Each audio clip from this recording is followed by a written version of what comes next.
అందరికీ నమస్కారమండి. Welcome to my channel. Telangana రాష్ట్ర వ్యాప్తంగా ఉన్న రైతు సోదరులందరికీ ఉపయోగపడేలాగా మనకి తెలంగాణ రాష్ట్ర ప్రభుత్వం అయితే శుభవార్త అయితే చెప్పబోతుందండి. సో, మనకి ఈ యొక్క రైతు బంధు పథకం సంబంధించి గాను చూసుకున్నట్లయితే మనకి రాష్ట్ర ప్రభుత్వం నిధులన్నీ కూడా విడుదల చేయడానికైతే సిద్ధమవుతుందనమాట. ఈ యొక్క రైతు బంధు పథకం సంబంధించి గాను. అయితే ఎట్టకేలకు ఈ యొక్క పథకం సంబంధించి గాను చూసుకున్నట్లయితే మనకి తెలంగాణ రాష్ట్ర ప్రభుత్వం నిధులన్నీ కూడా విడుదల చేసింది కదండీ! కాకపోతే చాలా మందికైతే జమ కాలేదు. సో, ఎవరికి జమ కాలేదు? సో, జమ కాలేని వారి పరిస్థితి ఏంటి? ఎన్ని ఎకరాల వరకు జమ చేసింది ఇప్పటి వరకు అనే సమాచారాన్ని అంతా కూడా తెలుసుకోవడానికైతే ప్రయత్నిద్దామండి. ఈ వీడియోనైతే ఎక్కడా కూడా ఆపకుండా చివరి వరకు అయితే చూడండి. అప్పుడే మీకు పూర్తి సమాచారం తెలుసుకోగలుగుతారు. అంతకంటే ముందు కొత్తగా ఎవరైనా మన ఛానల్‌ని చూసినట్లయితే దయచేసి వెంటనే ఛానల్ అయితే సబ్స్క్రైబ్ చేసుకోండి. దీని ద్వారా నేను పెట్టే ప్రతి చిన్న లేటెస్ట్ అప్డేట్ కూడా మీరు ఎప్పటికప్పుడు మిస్ కాకుండా తెలుసుకోగలుగుతారు. అలాగే వీడియోకైతే లైక్ చేయండి. మరికొంతమందికి ఈ సమాచారం అయితే తెలుస్తది. ఇంకా ఆలస్యం చేయకుండా వీడియోలోకైతే వెళ్ళిపోదాం. సో, ప్రస్తుతం తెలంగాణ రాష్ట్ర వ్యాప్తంగా ఉన్న రైతు సోదరులందరికీ ఉపయోగపడేలాగా తెలంగాణ రాష్ట్ర ప్రభుత్వం అయితే శుభవార్త అయితే చెప్పబోతుందండి. సో, ప్రస్తుతం ఈ యొక్క పథకం సంబంధించి గాని చూసుకున్నట్లయితే తెలంగాణ రాష్ట్ర ప్రభుత్వం మనకి యాసంగి పెట్టుబడి సాయం కింద మనకైతే 2024లో అమలు చేయవలసి ఉంటుంది. కొన్ని కారణాల వల్ల డిలే అయితే వచ్చిందనమాట.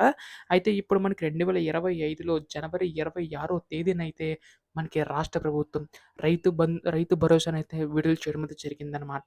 రూ. 6,000 వరకు కూడా రాష్ట్ర ప్రభుత్వం అయితే విడుదల చేయబోయిందండి. అయితే ఇప్పుడు చూసుకున్నట్లయితే దాదాపుగా 9,000 కోట్ల పైగా నిధులన్నీ కూడా కేటాయించడం అయితే జరిగిందనమాట. అందులో 5,057 కోట్ల పైగా నిధులన్నీ కూడా మనకి విడుదల చేయడం అయితే జరిగిందండి. అయితే ఇంక మిగిలిన 4,000 కోట్ల రూపాయలనేవి అయితే విడుదల చేయవలసి అయితే ఉందనమాట. అయితే ఇందులో మనకి ముఖ్యంగా చూసుకున్నట్లయితే ప్రస్తుతం ఈ యొక్క పథకం సంబంధించి కానీ ఫిబ్రవరి మనకి 5లో మనకి 2 ఎకరాల వరకు, మనకి 6న మనకి అయితే 2 ఎకరాల వరకు మనకి ఈ యొక్క 15వ తారీఖున అయితే మనకి 3 ఎకరాల వరకు జమ చేసింది. తర్వాత మధ్యలో మనకి ఈ యొక్క 30 తేదీన అయితే మనకి ఏంటంటే 4 ఎకరాల వరకు జమ చేసిందనమాట. అయితే ప్రస్తుతం మనకి ఈ యొక్క 4 ఎకరాల వరకు జమ చేసింది కదండీ! సో, మిగిలిన 5, 6, 7, 8, 9, 10 ఎకరాల లోపు ఎవరైతే ఉన్నారో వారికి జమ చేయడానికైతే సిద్ధమవుతుందనమాట. ఈ యొక్క రూ. 6,000 అనేవైతే. సో, ప్రస్తుతం దీనికి సంబంధించి గాని చూసుకున్నట్లయితే రైతు సోదరులందరూ కూడా ఎదురు చూస్తున్నారు. ఈ యొక్క పథకం సంబంధించి గాను రాష్ట్ర ప్రభుత్వం మిగిలిన వారికి ఎప్పుడెప్పుడు జమ చేస్తుందని చెప్పేసి. సో, ఇప్పటి వరకు కూడా మనకి ఎన్నికల్లో అనేక హామీలైతే ఇవ్వడం అయితే జరిగింది కదా! తెలంగాణ రాష్ట్ర ప్రభుత్వం. సో, ప్రస్తుతం ఈ యొక్క పథకం సంబంధించి కూడా మనకైతే అమలు చేయబోతుందనమాట. సో, ప్రస్తుతం దీనికి సంబంధించి గాను మనకి నిధులన్నీ కూడా కేటాయించడం అయితే జరిగిందండి. సో, రేపు ఎల్లుండిలోగా దీనికి సంబంధించి గాను అప్డేట్ అయితే రానుందనమాట. ఎప్పుడు దీనిపై ఎటువంటి చిన్న లేటెస్ట్ అప్డేట్ వచ్చినా మీరు ముందుగా తెలుసుకోవాలనుకుంటే కింద కనపడుతున్న సబ్స్క్రైబ్ చేసి సబ్స్క్రైబ్ అయితే చేసుకోండి. ధన్యవాదములు. జై హింద్.